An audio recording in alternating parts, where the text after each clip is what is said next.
mbokk yi ñu ngi leen di nuyu yéen ñëpp ci seen tur ak seen sant di rafetlu teewaay bi defe naa ne suñu mbokk Ousmane Wade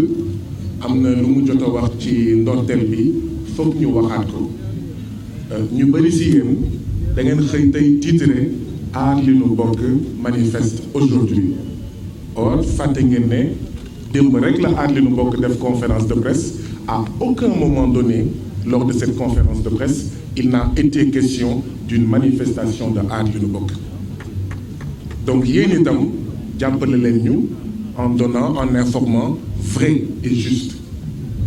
bu ñu yeewoo le matin gis ay titres aar li nu bokk organise or nos 5 organisations démb envoyé nañ à toutes les rédactions au moins des textos démb à 21h au moins ak ce matin pour vous dire Sénégal notre priorité force démocratique du Sénégal gilet rouge forum social sénégalais nitu dëgg ak frappe France dégage vont s'adresser à la presse aujourd'hui à 16h malgré tout ñenn ñi titre lu ñu war a titre ce n'est pas bon baaxul et comme on est en famille foog ñu waxante ko fii ñu gën a góorgóorlu bu ñuy en fait relayer information loolu bu noppee borom kër bu amee jafe-jafe am na sañ-sañ wax njaboot bi tay kat marché neexul dama leen di ñaan yéen doom yéen jabar ngeen serrer la ceinture suñ doon lekkee yaa sa ginaar ñu añee xëy na mbaxal saalum bu keccax doyul mbaxal saalum bu amul yëpp njaboot bi nangul ko waaye nag njaboot bi mënul nangul borom kër gi ñu serrer la ceinture ba pare bu ñu yeewoo le matin ñuy gis ay yaxu ginaar ci mbalit bi ñuy ndekkee sombi di añee ñànkatan bu amul soos di reeree cere bu amul soos ba pare boo yeewoo le matin ngay gis ay yaxu ginaar mu leer la ne du doom moo ko lekk du jabar moo ko seeñu waaye borom kër gi la situation bii la ñu nekk président Macky Sall la ñuy waxal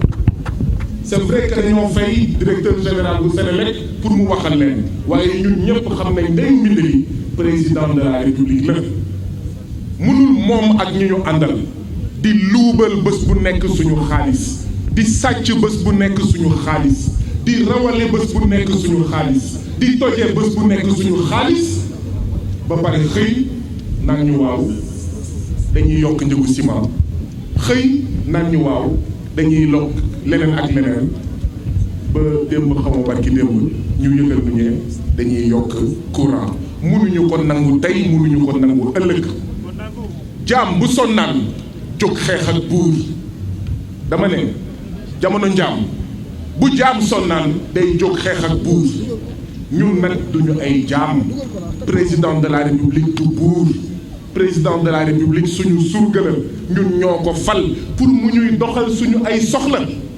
donc bu fekkee jaam bu sonnaan jóg xeex ak buur fii nag sénégalais yi laay waxal ku nekkul jaam bu sonnee bu dammee bu tàyyiwee dafa war a jóg wax ak surga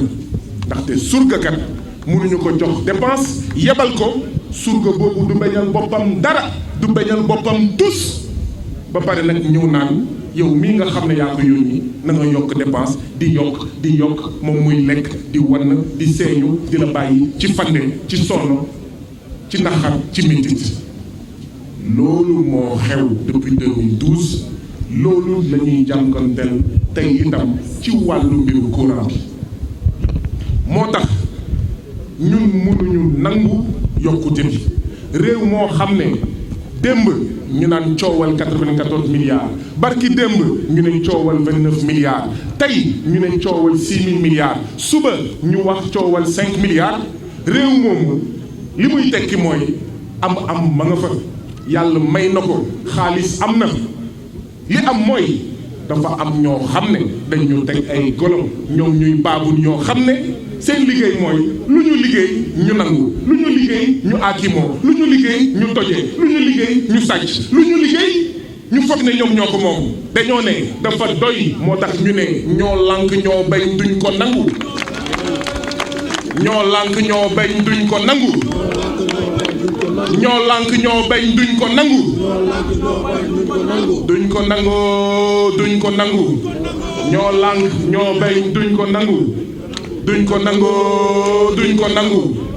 ñoo lànk ñoo bañ duñ ko nangu jërë ngeen jëf. alors bu ñu waxee ne dafa am ay citoyens sénégalais yoo xam ne duñu yëg yokkute courant bi liñ ci mën a wax mooy mensonge d'État mensonge d'État mensonge d'État mensonge émergent ndaxte kat li am mooy suñu facture yi dina ko yëg dinañ ko fay dinañ yëg yokkute bi ci suñuy facture benn ñaareel ñun ñëpp dinañ ko yëg ndaxte lépp li nga xam ne dañoo soxla courant pour meññal ko pour defar ko pour produire ko lépp li nga xam ne dafa soxla courant njëgam dina yokk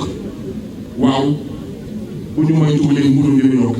il va y avoir une cascade d'augmentation augmentation bi du yem ci courant bi loolu mooy dëgg donc ñëpp dinañ ko sentir ndox dina yokk gis ngeen bu courant coupé lu yàgg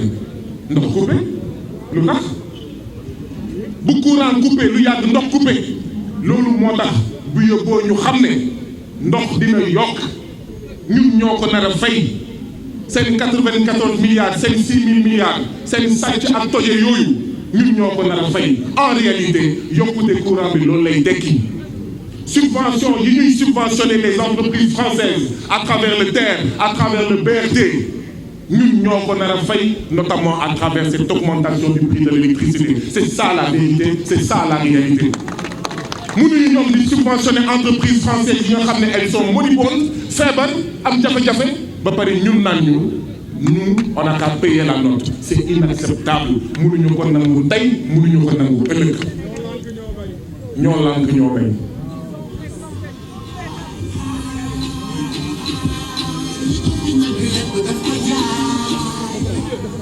jërëjëf Didier loolu moo tax ñu ne kat am na solo ñi nga xam ne ñooy woowee seen bopp aji bëgg réew muy patriote am na solo démocrate yi am na solo citoyen sénégalais yi moo xam ñu ngi bokk APR moo xam ñu ngi bokk opposition moo xam bokk ñu fenn moo xam voté loon nañ Macky Sall moo tax voté luñ ko woon ñu ànd mobilisé wu ndaxte kat mënuñu luwaas bi cher ciment bi cher lépp cher wàññi woo dund bi nga naan da nga ko nar a yokk à travers l'augmentation du prix de l'électricité bi ci topp mooy bi yóbboo itam ñu xam ne président Macky Sall en augmentant le prix de l'électricité il est en train de suivre les injonctions du FMI et de la Banque mondiale 2015 déjà Maïmouna Ndoye Seck ministre de l'énergie mu ngi doon wax ne Fonds monétaire international FMI mu ngi doon def des pressions à l'endroit du gouvernement pour mu appliquer lu ñuy woowee la vérité des prix mooy lu ñuy dund nii mooy yokk bàyyi subvention électricité yi yokk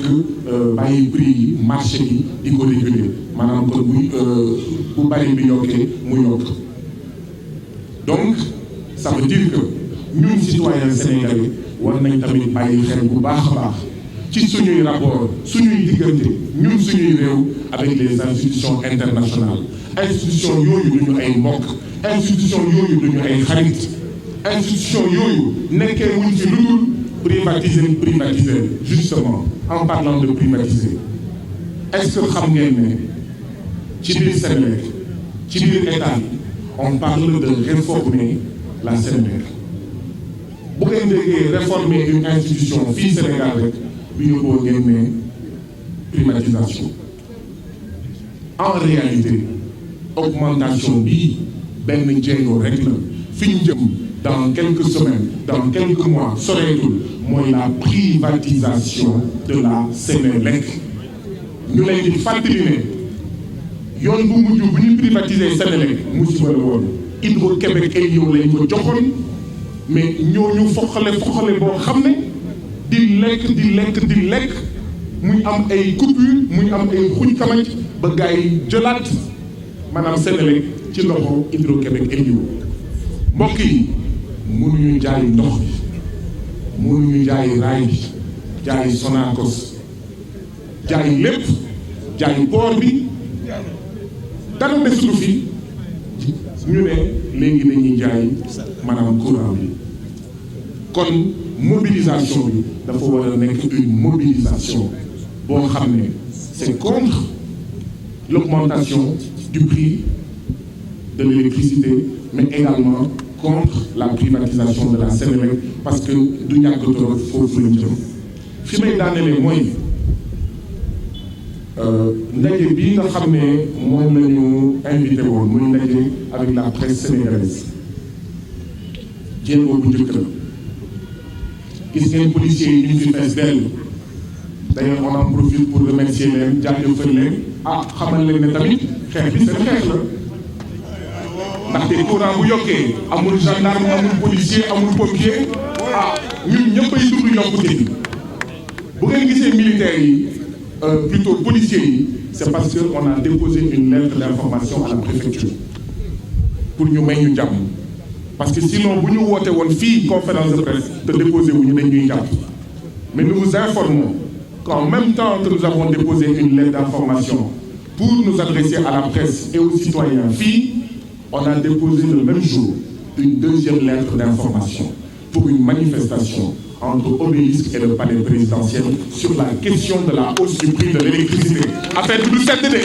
affaire bi du jeex de affaire bi yemul tey donc ñi nga xam ne ñëwuñu tey nañu xam ne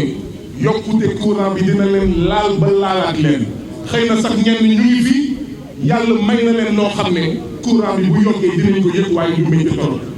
kon nit ñi nañu génn mbokk yi nañu génn doomu Sénégal yi nañu génn ajjuma la ci ngoon à partir de 3 heures fii ak palais présidentiel ñu ngi leen di invité ku mun ñëw taxaw fii na taxaw fii ku mun taxaw Médina na taxaw Médina ku mun taxaw plateau na taxaw plateau ba ci palais présidentiel. président Macky Sall dafa ne dafa yokk courant bi dinañ ko topp dinañ bëreeg moom dinañ xeex ak moom ba mu ne yokkeet maa yokkoon yokkeet maa yokkoon yokkeet président de la République la ñuy wax na suspendre. Monsieur le Président, suspendez cette mesure d'augmentation du prix de l'électricité. Monsieur le Président de la République, revenez sur cette augmentation du prix de l'électricité. Président nag ñu ngi lay artu ndaxte jàmm la ñu bëgg mbokk yi dama bëgg ñu dégg leen te jàmm la ñu bëgg lu tax ma ne jàmm la ñu bëgg 2011 fii Sénégal il y avait les émeutes de l'électricité wax dëgg yàlla président nañu musal bëgguñu une deuxième émeute de l'électricité waaye nag ñun duñu toog seetaan lu mu bañul ci mbir mi ñun duñ ko ci mel waaye bëgguñu une émeute de l'électricité ndaxte à part la manifestation du vendredi dinañ continuer def ay manifestations nous vous informerons sur le plan d'action may profiter di wax ne mensonge d'état bi yemul rek ci ne ñëpp duñu sentir augmentation bi mensonge d'état bi bokk na ci naan augmentation bi à partir du 1er décembre ce n'est pas vrai factures yi ce sont des factures en hausse l'électricité a été augmentée de manière frauduleuse ñun ñoo ko wax ñun ñëpp ñi nga xam ne on a eu nos factures sont passées du simple au double. Donc c'est un mensonge d'État que de dire que l'augmentation de l'électricité va entrer en vigueur à partir du 1er décembre. Ce n'est pas vrai, Monsieur le Président. Ça a déjà commencé. léegi nag facture yii di ñëw bu génnee duñu bàyyi direction Senelec duñu bàyyi agence Senelec dinañ xeex ci kanamu agence Senelec yi facture yi duñ ko fay tey duñ ko fay ëllëg nañu coupé Sénégal yëpp yëboo dinañ xeex suba dinañ xeex gannaaw suba ba facture yi génn dinañ continuer xeex ba comme ni ma ko waxee président wax maa yokkoon yokkeet donc mbokk yi lii la ñu amoon lu ñuy wax ak yéen ñu leen di gërëm di leen sant rendez-vous vendredi vendredi après-midi à partir de 15h diggante fii ak palais présidentiel ñu ngi jox un ultimatum au président de la République. Il a 48 heures pour revenir sur sa décision. Président de la République, vous avez 48 heures pour annuler cette augmentation du prix de l'électricité. Si vous ne prenez pas cette décision, le vendredi, nous viendrons devant les grilles du palais pour vous parler, parce que cela signifierait que vous êtes sourds, et nous viendrons devant le palais pour vous dire annulation, annulation, annulation. Jërë ngeen jëf.